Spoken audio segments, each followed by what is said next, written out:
네, 안녕하세요. 블록체인에 대한 상세한 프로젝트들을 알려드리는 불독의 홍준입니다. 예, 오늘은 그 엑사랩이라는 회사를 맡고 계신 이재현 대표님을 모시고 새롭게 준비하고 있는 블록체인 관련된 EMP 프로젝트에 대해서 말씀을 나눠보려고 합니다. 네, 먼저 그 엑사랩 이재현 대표님 본인 소개랑 이 뭐 회사나 네. 프로젝트 어떻게 시작하게 됐는지 간략하게 소개 좀 부탁드리겠습니다. 네. 제 본인 소개를 좀 말씀을 드리면 저는 이제 일단 프로그래머 출신입니다. 그래서 제가 그 어릴 때, 그러니까 초등학교 4학년 때부터 프로그램을 좀 시작을 했고 실제로 첫 직장은 이제 보안회사, 대한민국 이제 보안회사로 좀 시작을 했고 그 이후에 이제 보안회사 나와서 온라인 광고 대행사에서 좀 그 개발 팀장까지 했었고요. 그다음에 이제 그 이후에 나와서 이제 한 12년 동안 좀 IT 그 스타트업을 좀 하고 있습니다. 현재는 이제 저희 엑사랩에서 블록체인 그 관련된 사업을 좀 진행을 하고 있는데 에브리미디어 블록체인 플랫폼이라는 그 EMP 프로젝트를 현재 지금 진행 중에 있습니다. 네. 대표님. 그 대표님 말씀 듣다 보니까 대표님에 대한 얘기를 좀 나누고 그다음에 네네네. 뭐 본론으로 들어가면 좋을 것 같은데 일단 그러면 예를 들면 뭐 전공이나 이런 것도 컴퓨터 아니요, 쪽으로 하신 건가요? 전공은 저는 이제 토목 쪽입니다. 네네. 토목 쪽이고 실제로 토목 쪽도 뭐 프로그램이 좀 필요한 부분들이 있죠. 그때 네. 뭐 이제 포트란이나 뭐 이런 언어를 가지고 또 뭐 개발도 좀 했었고 네. 실제로 그 교수님 밑에서 이제 프로그램 하다가 네.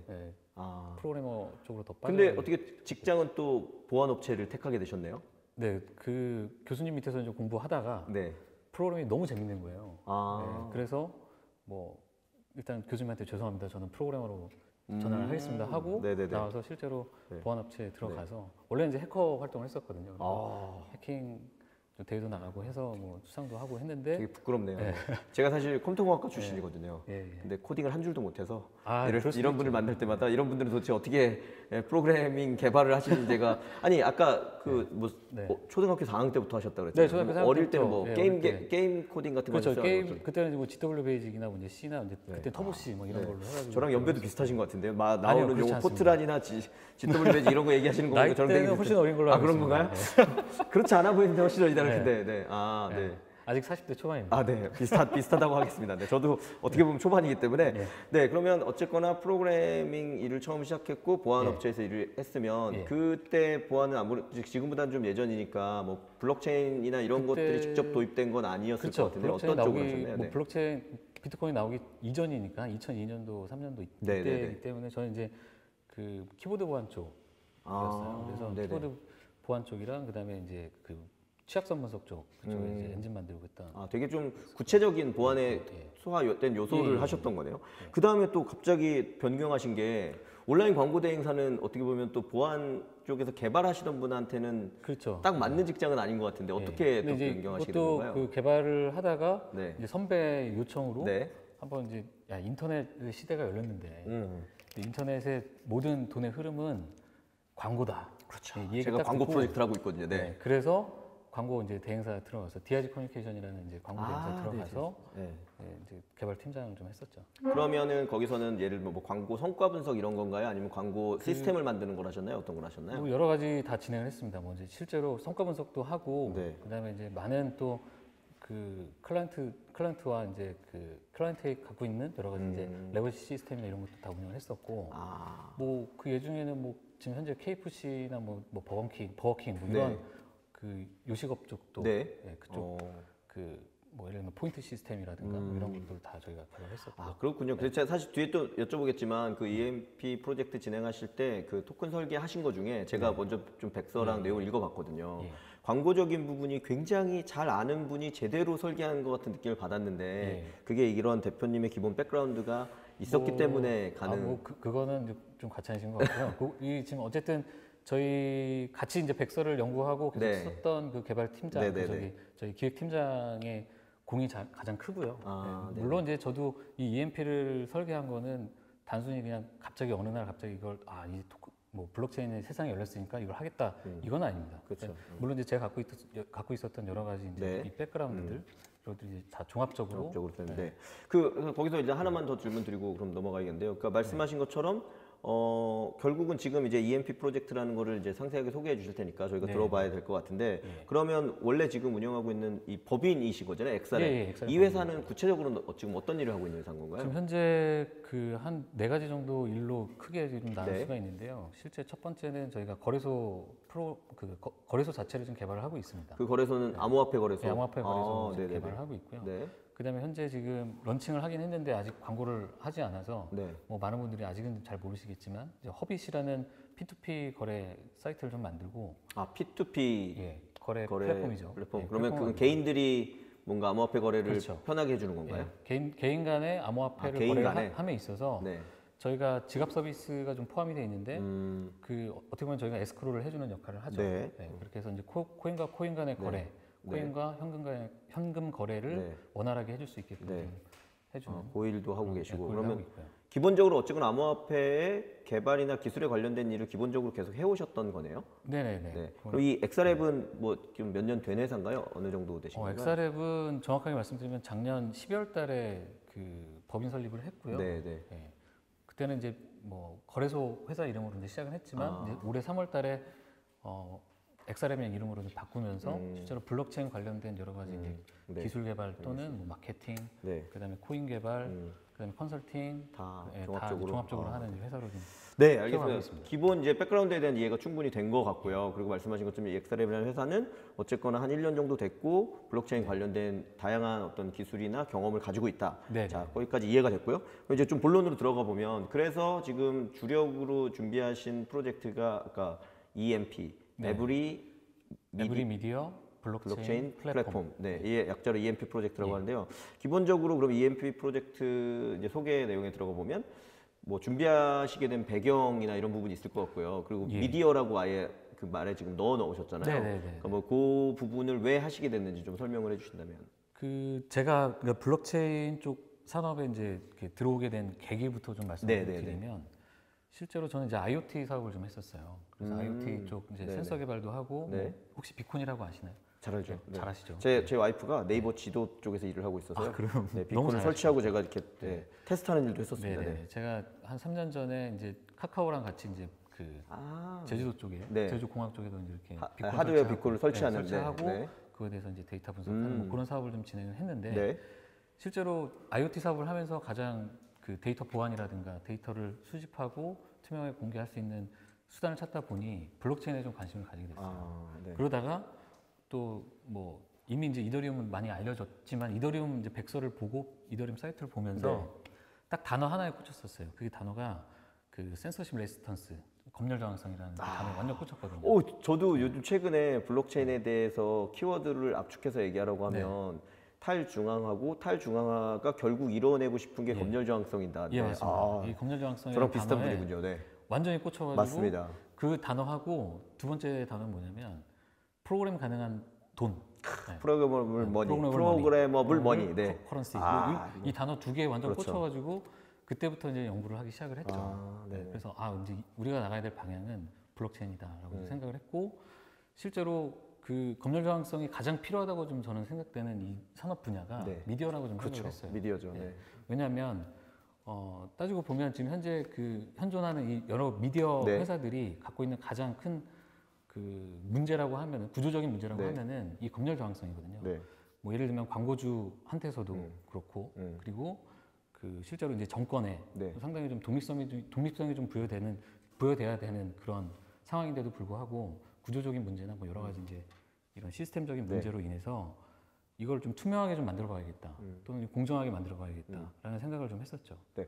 그러면 대표님 그 말씀은 어쨌거나 블록체인이 가지고 있는 이 기술적 뭐 공개하는 형태의 투명성이라든지 네. 기술적으로 모든 사람들에게 충분한 신뢰를 얻을 수 있다는 것 자체가 네네. 아까 말씀하신 검열 저항성을 실제로 이루어낼 수 있는 중요한 요소다라는 거는 그렇죠. 동의를 하신다는 예, 거죠? 그건 동의를 하고 있습니다. 아, 네, 알겠습니다. 그러면 이제 그렇게 해서 일단 준비를 하시게 된 거고 이제 미디어 산업을 선택하게 된 이유도 그런 부분이 미디어 산업의 제일 뭐 중요한 부분이기 때문에. 미디어가 갖고 있는 가장 네. 구조적인 뭐 네, 그 문제, 말씀드리면, 그런 문제점을 예. 지금 여쭤보려고 했는데 그 문제점은 어떤 게 있는 걸까요, 그러면? 그 뭐 예를 좀 들어보면 네. 일단은 뭐 극명합니다. 요즘에 이제 드루킹 사건이나 이런 것들을 봤을 때 실제로 아, 이 정권이 교체되는 그런 시기, 네, 네, 그다음에 네. 정권이 네. 갖고 있는 여러 가지 권력들을 네, 네. 언론들을 이제 컨트롤할 수 있거나 통제하려 하거나 이런 그 검열을 하려고 하는 이런 여러 가지 이제 그 상황이 발생한다라는 거죠.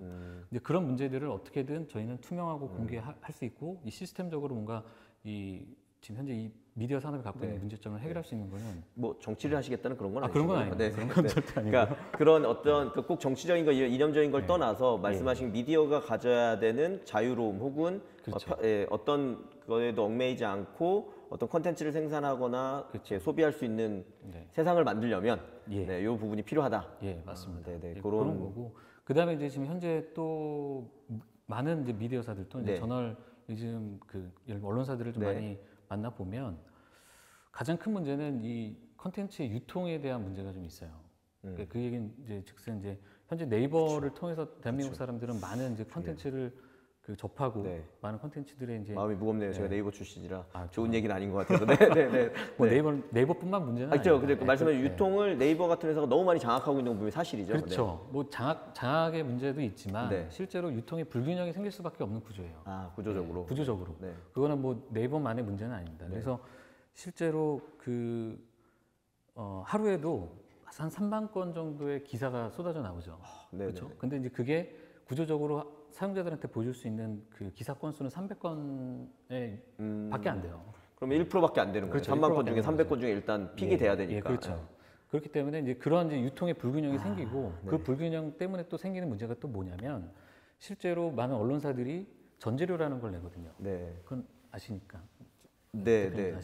어쨌든 이 전재료가 1년에 이제 지불되는 게 2017년도에 나온 이제 그 통계치가 좀 있는데 그 숙명여대 안 교수님이라는 그분 안 교수님이 계신데 그 교수님이 발표하시기를 현재 전재료를 주는 그 양보다 한 10배는 더 줘야 된다. 그게 약 한 3천억 정도가 되는데 실제로 한 300억 정도 수준밖에 안 됐거든요. 근데 뭐 조금 더 오른 걸로 알고 있습니다. 한 700억 정도 나간 걸로 알고 있는데 어쨌든 이 700억이 나가는 데 있어서도 많은 언론사들이 공평하게 분배가 돼야 되거든요. 기사를 보는 양만큼. 그러니까 실제로 얼마나 많은 사람들이 어느 그 언론사들의 기사를 보느냐에 따라서 전재료가 나와야 되는 건데 이 또한 불분명하다는 거죠. 투명하지 못하고. 투명하지 못하고. 근데 그런 것들이 공정하게 좀 만들어져야지만 구조적으로 좀 어느 정도 또 언론사들도 공정한 위치에서. 대표님 말씀 들으니까 일단 왜 처음에 시작하시려고 했는지하고 지금 현상에서 어떤 문제를 좀 푸시려고 하는지, 왜 처음에 시작하시려고 했는지하고 지금 현상에서 어떤 문제를 좀 푸시려고 하는지는 이해가 좀 됐거든요. 그러면 이제 그게 어쨌거나 블록체인이 기본적으로는 기술 기반으로 어떤 서비스를 만들어내는 거니까. 그러면 어쨌거나 이 지금 문제가 있는 미디어 산업 부분에서 블록체인 기술을 어떤 쪽에 어떻게 적용하시려고 하나, 이걸 조금 구체적으로 얘기해 주신다면 어떤 게 있을까요? 네, 그래서 이제 저희가 뭐 일단 저희 토큰과 뭐 여러 가지 이제 뭐 지금 토큰이 한 3가지 정도가 있는데 이걸 하나하나 좀 설명을 좀 드려야 좀 디테일하게 좀 설명을 좀 드릴 수 있을 것 같습니다. 뭐 그래서 EMP 프로젝트 안에 지금 저희가 토큰이 3개가 있습니다. 하나는 에브리 미디어 토큰이 하나가 있고 하나는 광고와 데이터 코인, 그러니까 에드 코인이라고 지금 칭하는데 그 에드 토큰이 하나가 있고요. 그다음에 이제 EXP라고 해서 뭐 경험치에 관련된 뭐 이런 이름 비슷하긴 한데 토큰이 3종으로 구성되어 3종으로 구성이 되어 있는데 약간 좀 스팀이랑 좀 비슷하죠. 우리 사실 비즈니스 하는 사람들은 스팀에서 영감을 굉장히 많이 받았죠. 그렇죠. 저도 이제 그런 영감을 좀 많이 받긴 했는데 스팀도 스팀 코인이 있고 스팀 달러가 있고 그다음에 스팀 이제 파워가 스팀 파워가 있고. 있고 이렇게 있듯이 저희도 에브리 토큰 같은 경우는 실제로 컨텐츠 보상 토큰이에요. 컨텐츠를 생산하는 사람이나 이런 사람들이 생산하고 이용하는 사람들이 퍼뜨리고 하는데 이제 그 보상하는 그런 보상 토큰이고 그다음에 그 에드코인 같은 경우는 실제로 저희가 스팀이랑 좀 다른 부분이긴 한데 저희는 실물 화폐가 이 플랫폼 안에 들어와야 된다고 좀 생각을 하거든요. 그러기 위해서는 에드 토큰이라는 이 토큰을 광고주가 사주는 형태로 해서 현금이 이 플랫폼 안에 좀 들어오게끔 좀 설계를 했는데 이 에드 토큰은 이제 스테이블 코인이에요. 여러분들이 좀 많이 아시는 요즘에 좀 핫한 스테이블 코인인데 실제로 저희가 현금이 들어온 이 코인을 가지고 실제로 거래소에 사고 팔고 하면서 약 100원에 좀 수렴하게끔 계속 조정을 하는 그런 이제 토큰이라고 좀 보시면 될 것 같고요. 세 번째로 EXP 같은 경우는 이 전체 그 생태계 안에서 네. 실제로 의사결정을 하거나 네.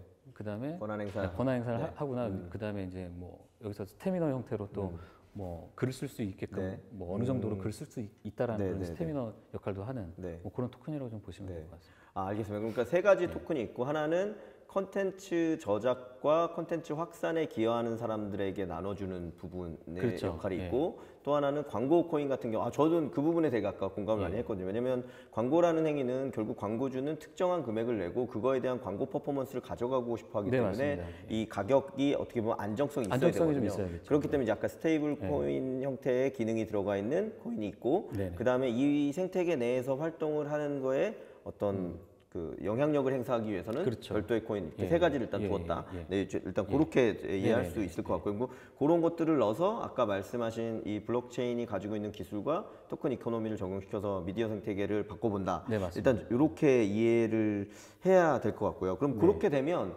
그 결국 EMP 프로젝트가 잘 됐을 때 네. 결국 사회적으로 얻고 싶어하는 혹은 이 비즈니스를 프로젝트를 만들어내면서 이 가치를 구현하고 싶은 가장 큰 뭐 목표는 어떤 거가 있으실까요? 일단은 이게 참여자 전체가 네. 그러니까 참여자라고 하면은 크리에이터가 있을 수가 있고요. 네. 컨텐츠를 생산하는 네네네. 생산자가 있고 네네네. 그다음에 그 생산된 컨텐츠를 이용하는 이용자들, 이용자, 그렇죠. 그다음에 확산하는 분들, 네, 네. 그다음에 이제 여기 포함되는 이제 개발자들, 네, 네, 뭐 네, 여러 네. 이제 개발자들이 네. 들어오겠죠. 이런 모든 분들이 유기적으로 좀 작동하는 이 플랫폼 안에서 네. 최대한 보상을 제대로 받자, 투명하게 받자. 네. 그러니까 뭐 정확하게 뭐 비싼 돈을 받겠다가 네. 이게 아니라 정확하게 내가 어떤 역할을 했고 네. 그 역할에 따라서 내가 보상받는 이 보상 체계가 투명하게 네. 오픈이 돼서 네. 아 내가 이렇게 일을 했으니까 네, 네, 네. 이거에 대한 보상을 받겠구나 네, 네. 라는 그런 좀 투명한 좀 미디어를 좀 만들어가고자 네. 하는 거죠. 네네네. 알겠습니다. 그러면 일단 이제 그런 그 시스템적인 구성과 컨셉과 아이디어 정도가 일단은 뭐 네. 충분히 준비되어 있으신 것 같고요. 예. 네, 그럼 이제 EMP 프로젝트에 대한 기본 얘기들은 좀 한 것 같고요. 조금 네. 더 이제 집중해서 심도 있는 네. 얘기로 들어가서 예. 결국 요즘 어떻게 보면 블록체인이라는 말이 혹은 토큰 이코노미라는 말이 너무 만병통치약처럼 이렇게 쓰이는 경우들이 많아서 네. 대표님이 조금 더 이제 구체적으로 얘기해 주신다면 EMP 프로젝트에 왜 블록체인이 활용되어야 되고 왜 그게 중요한가 이런 부분에 대해서 조금 얘기를 나눠봤으면 좋겠는데요. 네네. 실제 저도 그 영상도 틀어서 보니까 그렇게 나오고 그 안에서 이제 키워드처럼 만들어서 쓰시는 말이 있더라고요. 네. 이걸 뭐 제가 배드라고 배드라고 읽어지면 예. 배드라고 읽어지면 뭘지 모르겠는데 배드, 예, 네. 배드. BAADD라고 BAADD 미디어라는 거를 얘기하고 있고 이게 어떤 의미가 있는 거고 뭐 예를 들면 소위 말하는 우리가 지금 대형 매체나 미디어라고 하는 것들이 네. 뭐 어떤 뭐 악영향이 있다고 생각하시는 건지 어떤 부분인지 좀 설명을 해주시면 좋을 것 같습니다. 네, 일단 BAADD. 네, BAADD. 네, 배드 미디어라고 하는 게 실제로 그 이제 한 글자씩 좀 말씀을 드리면 B는 이제 빅 크다, 크다. 네. 큰. 네. 그다음에 A 앞에 있는 A는 네. 반경쟁적, 뭐 예를 들면 안티 컴페티티브라는 이제 의미고요. 네. 그다음에 A는 이제 에딕티브, 중독적이고, 그다음에 D는 이제 디스트럭티브 투 데모크러시. 민주주의의 파괴적이다. 파괴적인, 네, 뭐 그런 네. 뜻을 좀 가지고 있는데 네네. 의미가 다 있는 예, 의미가 다 키워드였군요. 있는 키워드인데 네네네. 근데 이 단어는 실제로 그 지금 현재 우리가 알고 있는 뭐 페이스북이라든가 네. 뭐 이런 뭐 트위터라든가 네. 뭐 여러 가지 이제 큰 그 공룡 기업들을 좀 얘기를 합니다. 네네네. 그래서 이 배드미디어가 갖고 있는 여러 가지 이제 문제를 좀 말씀을 좀 드리면 일단은 유통의 독점을 좀 갖고 있고요. 그쵸. 콘텐츠 유통의 그렇죠. 독점을 갖고 있고 너무 어떻게 보면 영향력이 커서 그러니까 그렇죠. 네이버에 뉴스가 올라와야만 아까 말씀드린 3만 개 중에 네, 300개 안에 들려면 무조건 네이버에 올라와야만 픽이 되는. 네 맞습니다. 예, 그리고 뭐 경제적인 불평등을 또 초래하고 있고 네. 그다음에 편향적인 정보 전달을 하다 보니 뭐 어쩔 수 없는 뭐 네. 또는 이제 뭐 의도일 수도 있지만 어쨌든 편향적인 정보 전달을 하다 보니 이게 또 권위적인 조직, 뭐 정부나 뭐 이런 여러 가지 권력 조직한테 의한 이제 악용이 좀 될 수가 있다는 거죠. 네. 정치적인 악용을 네.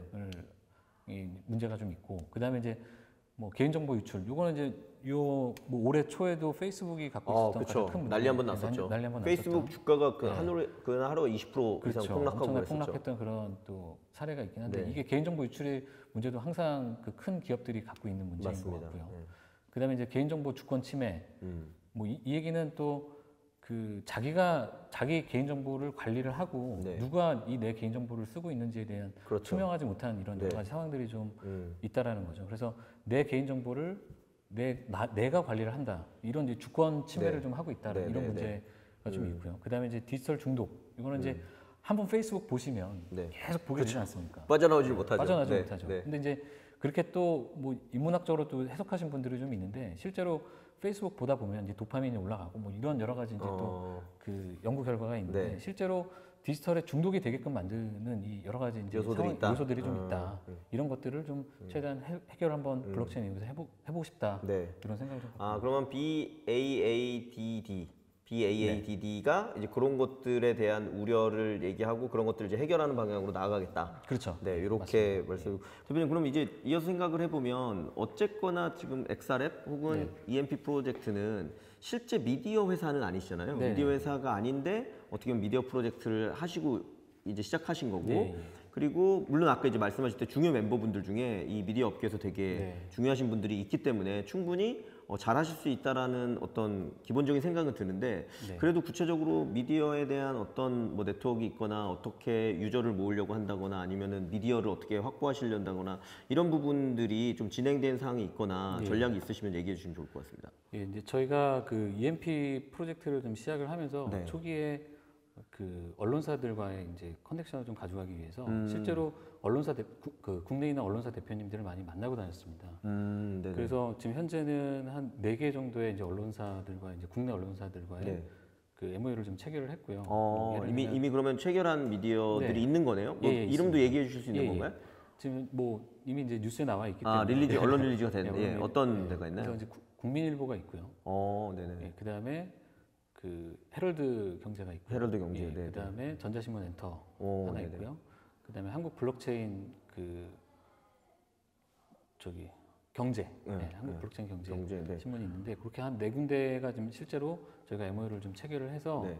뭐 언론에 릴리즈는 돼 있는 상태입니다. 그래서 저희가 그 한 4개월에서 5개월 정도 언론사 대표님들도 만나고 네. 그 실제로 담당자분들을 많이 만나서 네. 현존하는 이제 이 문제점들, 배드미디어가 갖고 있는 네. 문제점들, 그리고 실제로 저희보다 더 많이 체감을 하고 계시죠.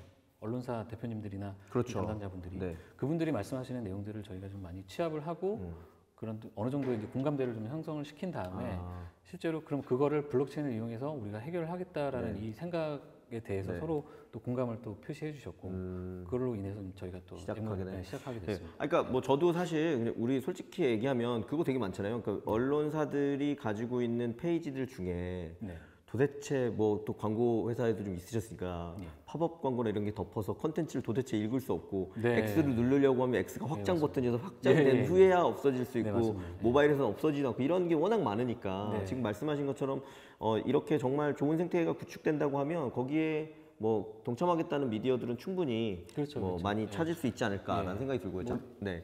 그러면 이제 그 말씀하신 EMP가 구축하는 생태계 혹은 이 생태계의 구조, 아까 잠깐 얘기해 주셨지만 이 토큰의 구조나 토큰 이코노미가 실제 발생되고 더 많은 더 큰 생태계로 나갈 수 있느냐를 우리가 좀 알아보는 게 중요할 것 네. 같은데요. 그래서 그러면 EMP 생태계 및 구조에 대해서 조금 일단 다시 얘기를 네, 좀 아까 나눠보면 네. 초기에 말씀드렸지만 네네네. 저희는 이제 세 가지의 코인이 좀 존재를 합니다. 네네네. 그래서 이브 코인은 네. 그 기본 거래 수단이자 저희가 네. 컨텐츠 보상에 대한 이제 토큰이고요. 그러면 이브코인은 그 쉽게 얘기하면 나중에 암호화폐 거래소에 상장이 그렇죠, 되고 상장이 되죠. 그다음에 이제 뭐 현금으로 교환되거나 하는 것까지 네. 가능해지는데 네, 맞습니다. 그리고 두 번째 이제 에드코인 같은 경우는 이제 광고 및 데이터 네. 가치 교환을 위한 이제 네. 코인이고요. 네, 그래서 아까 스테이블 코인의 성격을 가지고 네, 있다. 맞습니다. 네. 이 코인도 나중에 이제 거래소에 상장이 되는 그런 네, 코인으로 좀 네, 네, 바라보고 있고요. 네. 세 번째 코인이 이제 EXP라는 코인인데 이 코인은 뭐 거래소에 상장되는 코인은 네. 아닙니다만 일단 뭐 가치 척도, 뭐 교환 수단 및 네. 뭐 보상, 네. 그다음에 본원적인 기능을 가진 이제 자기 자신과의 지위, 접근권과 뭐 권력을 네. 가진 이제 그 코인이라고 좀 보실 수가 있겠죠. 대표님, 그러면 보통 이제 그 세 가지 코인으로 나눠 놓으셨는데 스팀잇이나 이런 사례도 보면 네. 예를 들면 뭐 그 스팀에서 스팀 파워로는 즉시 교환 가능하지만 네. 스팀 파워로 영향력을 행사하다가 다시 거래 수단이 된 스팀으로 돌아갈 때는 네네네. 베스팅 기간이라고 해서 뭐 네네. 예를 들면 뭐 13주. 처음에는 지금은 13주, 예전에 스팀이 처음 생길 때 무려 104주 네네, 동안 맞습니다. 나눠서 이렇게 준다거나 이런 게 있었는데 이 지금 말씀하신 이브코인, 에드코인, EXP 이 세 가지에서도 네. 어떤 그런 관계들이 존재하는 건가요? 예, 관계가 좀 존재를 하고 있습니다. 실제로 그 EXP는 거래 코인이 아니기 때문에 네. 이 코인을 얻기 위해서는 이브 코인과 에드 코인을 합쳐서 네. EXP 코인으로 이제 생성이 되는 아, 영향력을 확보하기 위해서는 그렇죠. 네네네. 그렇게 해서 두 개의 코인을 합쳐서 EXP가 나오는 네. 형태가 됩니다. 그래서 뭐 예를 들면 EXP 하나, 에드 코인 하나 합치면 네. 뭐 EXP가 하나가 나오는 그런 형태이고요. 네. 역으로 다시 EXP를 제 거래 가능한 코인으로 만들기 네. 위해서는 이브 코인을 만들기 위해서는 13주라는 시간을 줍니다. 아, 13주인가요? 네네네. 그래서 EXP를 이브 코인으로 변환을 하려면 네. 13주의 기간이 지난 후에야 네. 뭐 이제 그 이브 코인으로 이제 변환이 되는 거고요. 그럼 대표님, 그러면 아까 다시 보면 EXP로 교환할 때는 이브코인과 에드코인을 같이 준비해야 그렇죠. 되고 같이. 반대로 EXP를 반대로 전환할 때는 이브코인으로만 네, 전환이 이브 되는 코인으로 건가요? 전환이 되는 겁니다. 아, 그래서 거래할 수 있게. 예, 맞습니다. 네네네.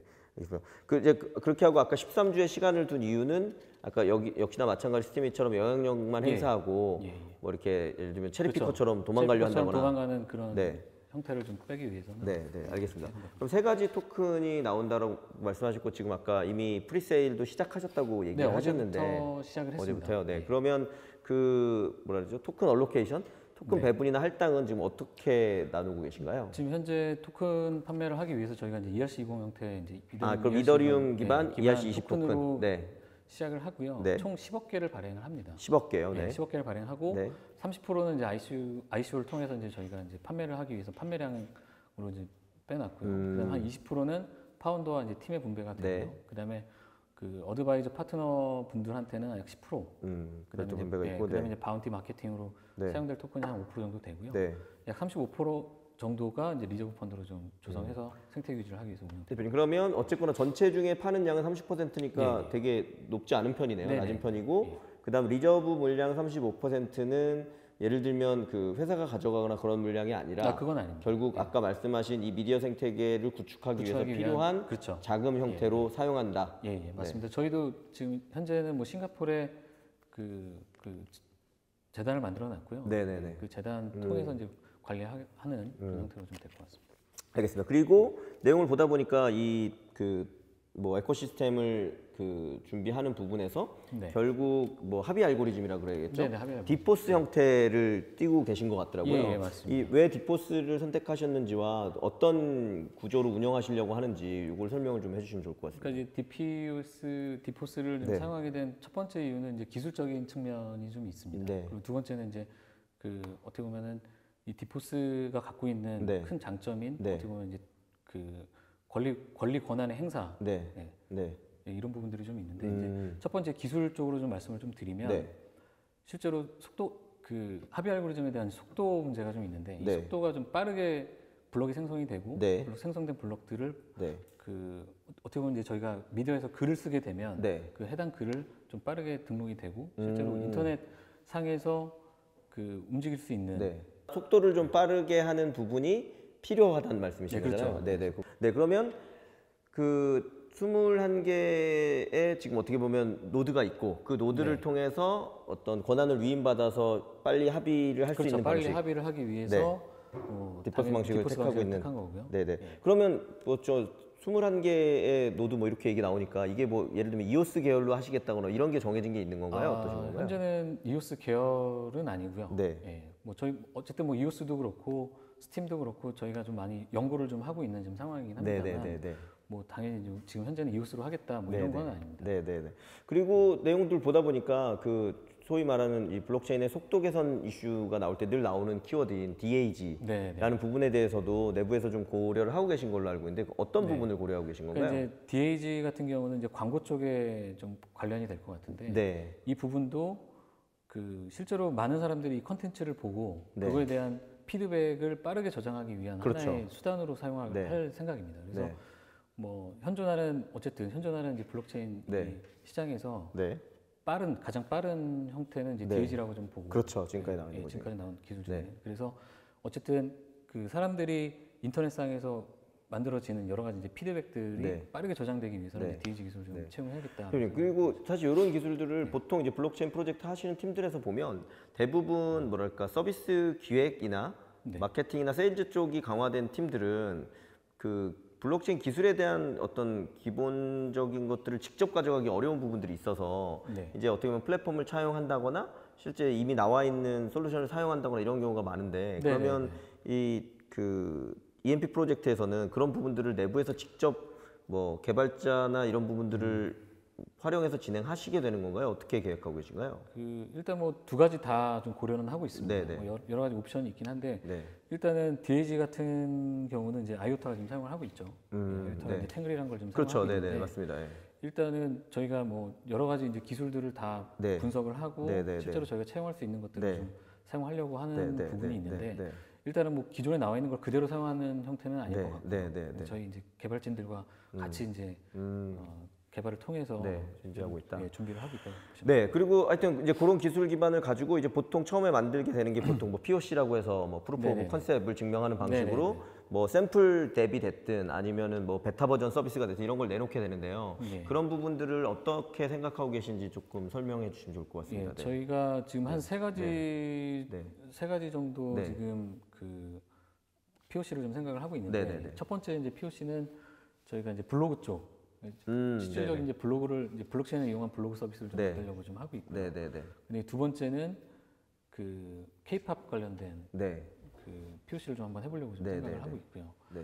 그 다음에 이제 세 번째가 이제 그 저널리즘 쪽 POC를 좀 해보려고 네, 좀 네. 생각을 하고 있습니다. 네. 그래서 저희가 ICO를 통해서 모아진 이 여러 가지 네. 이제 그 자산을 가지고 네. 이 세 가지 POC를 좀 진행을 하면서 실제로 이걸 검증을 해가는 그런 네. 과정을 좀 거치려고 좀 그럼 그 세 가지 서비스는 뭐 예를 들면 뭐 앱, 모바일 앱 같은 걸 만드시는 건가요? 뭐 PC 버전을 만드시나요? 아니면 다 포함된 얘기인가요? 뭐 다 포함된 얘기라고 좀 보시면 될 것 네. 같은데 그 일단 K-팝 같은 경우는 좀 모바일 쪽이 좀 가깝다고 좀 보시면 그렇겠죠. 될것 같습니다. 아무래도 네, 네, 실제로- 해외 사용자도 많고 하니까요. 예, 실제로 네. 뮤직비디오 리액션 영상 좀 직접 올린 이제 프로슈머 컨셉으로 좀 이제 모바일 쪽으로 좀 일단 네. 강화를 하려고 하고 있고 네. 나머지 두 개는 PC와 모바일 다 좀 진행하려고. 그러면 뭐 아주 확정적으로 말씀해 주시긴 어렵겠지만 네. 대략적으로 생각하고 있는 이 POC의 기간 아니면 뭐 서비스를 베타 버전 런칭하려고 하는 시점 뭐 이런 것들은 좀 나와 있나요?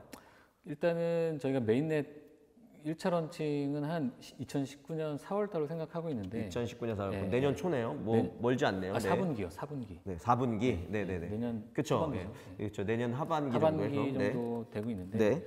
일단은 뭐 예상으로는 네. 일단은 그 POC 하는 그 네. 시점은 네. 뭐 내년 하반기 정도로 네. 저는 생각을 하고 있습니다. 네, 그러니까 그 관련된 준비들이 필요하기 때문에 네. 기술적 검토를 네네. 하고 내년 하반기 정도에 예, 예. 베타 서비스나 이런 걸 예, 출시한다 정도로 일단 보면 되겠네요. 네, 네. 알겠습니다.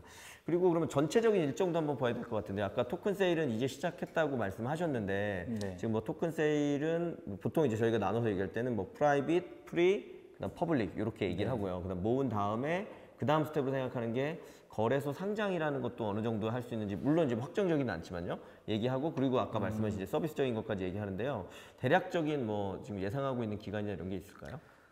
그 뭐 요즘 아시겠지만 요즘에 시장이 또 너무 안 시장이 좋아서 상당히 저희도 안 너무 좋기 힘들고요. 때문에, 네. 시장이 안 좋기 네. 때문에 실제로 저희가 선상장을 좀 생각을 좀 하고 있습니다.